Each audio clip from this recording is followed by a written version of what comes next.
Hello everyone.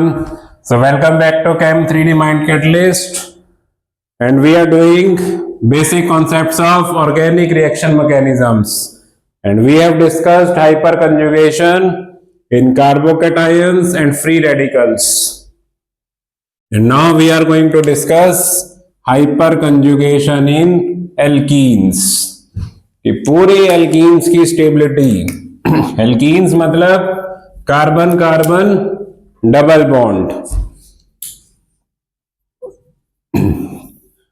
तो जैसे carbocations में क्या था, साथ वाली कार्बन अल्फा। अब इसमें हम ये जो दोनों कार्बन है, इन दोनों के दो दो बॉन्ड्स रह गए, तो इन दोनों को रेफरेंस रखेंगे कि दोनों कार्बन ही रेफरेंस पॉइंट बनेंगी, और इनके साथ वाली जो कार्बन होगी वो अल्फा, जो साथ वाली कार्बन वो अल्फा, उससे नेक्स्ट वाली बीटा। साथ वाली कार्बन अल्फा, इस कार्बन की भी रेफरेंस और इस कार्बन के भी रेफरेंस, कि यहां पे भी वही अल्फा हाइड्रोजन काउंट करनी है। मोर the alpha hydrogen more the stability. तो ये अल्फा कार्बन, ये अल्फा कार्बन और ये अल्फा कार्बन, तो इनकी जो हाइड्रोजन है 3 alpha hydrogen plus 2 alpha hydrogen plus 3 alpha hydrogen, so in total 8 alpha hydrogens. और जो डायरेक्ट हाइड्रोजन होती है वो अल्फा हाइड्रोजन नहीं होती। तो डबल बॉन्ड की दोनों कार्बन को रेफरेंस लेके we have to count the total alpha hydrogens, and that will decide the stability of the alkenes. That will decide the stability of the alkene. फिर हमने hyper conjugation structure कैसे बनाएंगे, कि वही एक अल्फा हाइड्रोजन, कि एक अल्फा हाइड्रोजन को हम अलग से शो कर देंगे, और जैसे रेजोनेंस, जैसे हाइपर कंजुगेशन इन कार्बोकैटायन में हाइड्रोजन का बॉन्ड यहां आ गया था, वैसे ही ये बॉन्ड यहां घूम के, और जो पाई बॉन्ड है वो एक नेगेटिव चार्ज की फॉर्म ले लेगा, कि C डबल बॉन्ड C, फिर यहां पे CH2, यहां CH2 CH3, यहां CH3 और यहां H, और इसकी एक हाइड्रोजन को हमने अलग दिखाया, उस हाइड्रोजन का बॉन्ड यहां डबल बॉन्ड में कन्वर्ट हो गया, और हाइड्रोजन वही प्लस चार्ज हो गई, और जो डबल बॉन्ड था पहले से वो एक नेगेटिव चार्ज की फॉर्म में कन्वर्ट हो जाएगा। तो यहां भी एक टाइप की रेजोनेंस, एक सिग्मा पाई कंजुगेशन शुरू हो गई, so that is hyper conjugation. ये इसका हाइपर कंजुगेटिव स्ट्रक्चर बन गया। और कितनी अल्फा हाइड्रोजन? 8। तो 8 सच अल्फा या 8 such hyperconjugation structures are possible. 8 such hyperconjugation structures are possible. Carbocation और एल्कीन्स, इनमें हमें अलग अलग स्ट्रक्चर बनाने नहीं है, बस एक स्ट्रक्चर बना के, और जितनी alpha hydrogen we can say this much structures are possible. तो एल्कीन्स में भी वही सारी लाइन वैलिड है कि मोर दी अल्फा हाइड्रोजन, चाहे कार्बोकैटायन हो, चाहे एल्कीन्स हो, चाहे फ्री रेडिकल हो, more the alpha hydrogen more the hyperconjugation structures and more the stability.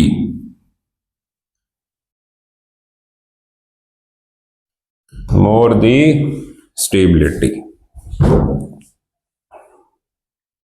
वही यहां पे पहले हमें अल्फा हाइड्रोजन फाइंड करनी सीखनी पड़ेंगी, उसी की प्रैक्टिस चाहिए। On that we can decide the stability.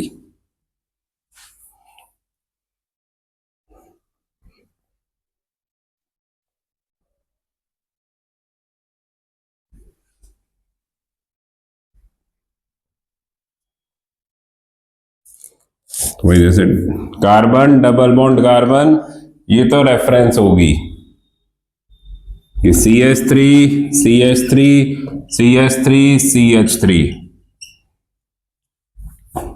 तो सारी अल्फा, तो 12 अल्फा हाइड्रोजन, 12 अल्फा हाइड्रोजन। फिर C double bond C, CH3 CH2 CH3, फिर एक रिंग और फिर hydrogen. So 3 alpha hydrogen, 2 alpha hydrogen, यहां पे इस कार्बन के 3 बॉन्ड कंप्लीट हैं, तो एक अल्फा हाइड्रोजन, और this is not a alpha hydrogen, तो 3 + 2 + 1 6 अल्फा हाइड्रोजन, 3 + 2 + 1 6 अल्फा हाइड्रोजन।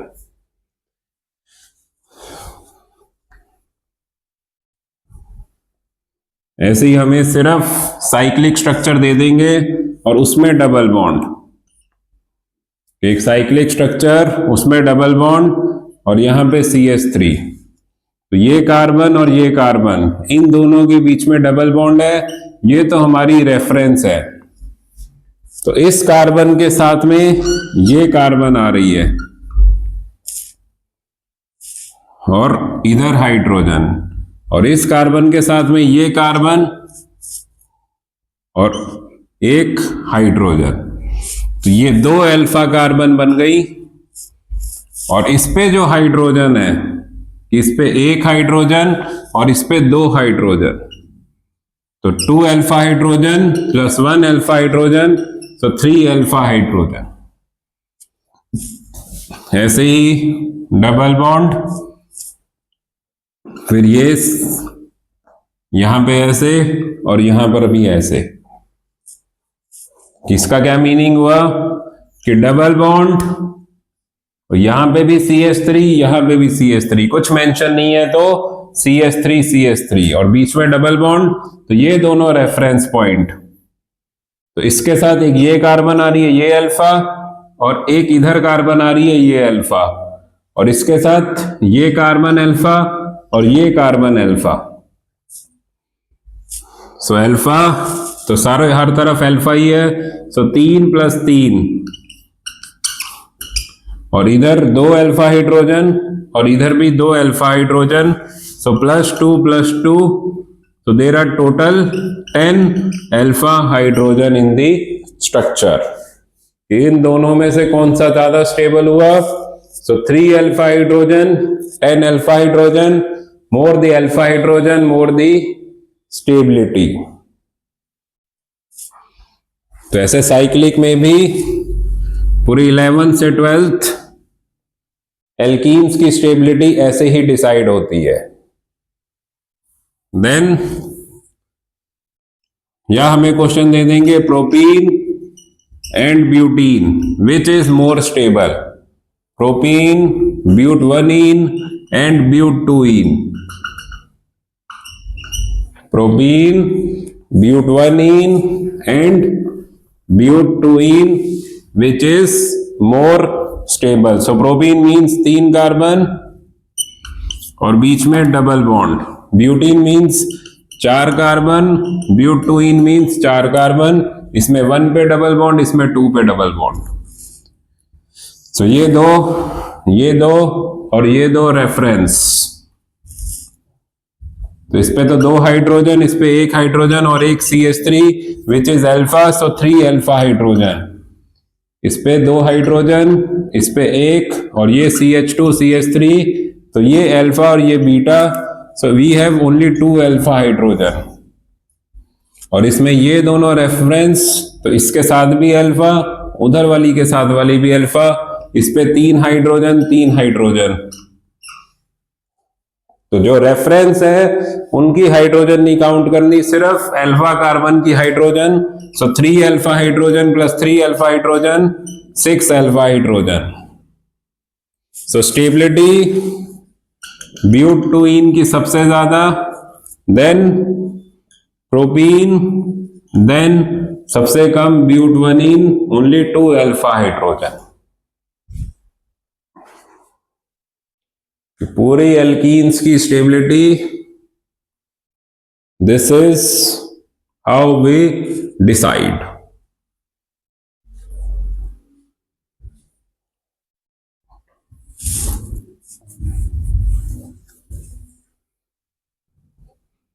और एक एल्कीन्स का जनरल स्टेबिलिटी ऑर्डर बनता है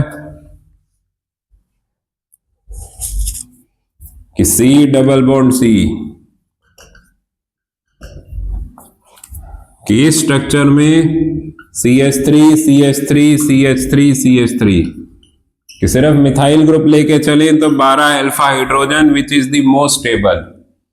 फिर एक CH3 की जगह एक H, so it contains 9 alpha hydrogen. Then C double bond C, C double bond C, तो एक हमने ज्योमेट्रिकल आइसोमेरिज्म पढ़ा था सिस और ट्रांस। तो सिस और ट्रांस में कौन ज्यादा स्टेबल है? सी ट्रांस और सिस की दोनों में 6 अल्फा हाइड्रोजन, और दोनों में ट्रांस ज्यादा स्टेबल होता है सिस से। दोनों में ट्रांस ज्यादा स्टेबल है सिस से, बट इसी में ही एक और सिचुएशन पॉसिबल है कि दोनों CH3 एक तरफ आ जाएं। दोनों CH3 एक तरफ आ गए, इसमें भी 6 अल्फा हाइड्रोजन, इसमें भी 6 अल्फा हाइड्रोजन, और कौन ज्यादा स्टेबल होगा? तो ये इन सिस और ट्रांस से ये ज्यादा स्टेबल है, क्योंकि इसमें दोनों मिथाइल एक तरफ आने से हाइपर कंजुगेशन इजीली हो जाएगी, जबकि इसमें एक दूसरे को कॉन्ट्राडिक्ट करेंगे, अपोज करेंगे कि सेम साइड होने से अल्फा हाइड्रोजन की जो हाइपर कंजुगेशन है वो इजियर है। Hyper conjugation is easier because both methyls are on same side. तो इसमें ये एक दूसरे को कैंसिल नहीं करते, एक दूसरे को अपोज नहीं करते। ट्रांस में थोड़ा सा अपोज चलेगा, जिसके कारण कि डबल बॉन्ड के दोनों में अपोजिट में है। इसमें डबल बॉन्ड के एक तरफ CH3 है, और इससे कम स्टेबल अभी हमने प्रोपीन पढ़ा था 3 अल्फा हाइड्रोजन वाला, और उससे सबसे कम स्टेबल इथीन, जिसमें कोई अल्फा हाइड्रोजन नहीं है, 0 alpha hydrogen. So this is the stability order of the alkenes, और इस स्ट्रक्चर को एक कॉमन नेम भी दिया था आइसोब्यूटीन या आइसोब्यूटाइलीन। So isobutene is more stable than trans or cis butene। तो ये एल्कीन्स का एक जनरल ऑर्डर बन जाता है स्टेबिलिटी का, depending on the alpha hydrogens. So more the alpha hydrogen, more the stability. पूरी एल्कीन्स की stability totally depends on the hyper conjugation। और हाइपर कंजुगेशन के और क्या क्या नाम बताए थे कार्बोकेटायन में? It is also known as sigma pi conjugation, sigma pi conjugation, no bond resonance, और फिर बेकर नाथन इफेक्ट।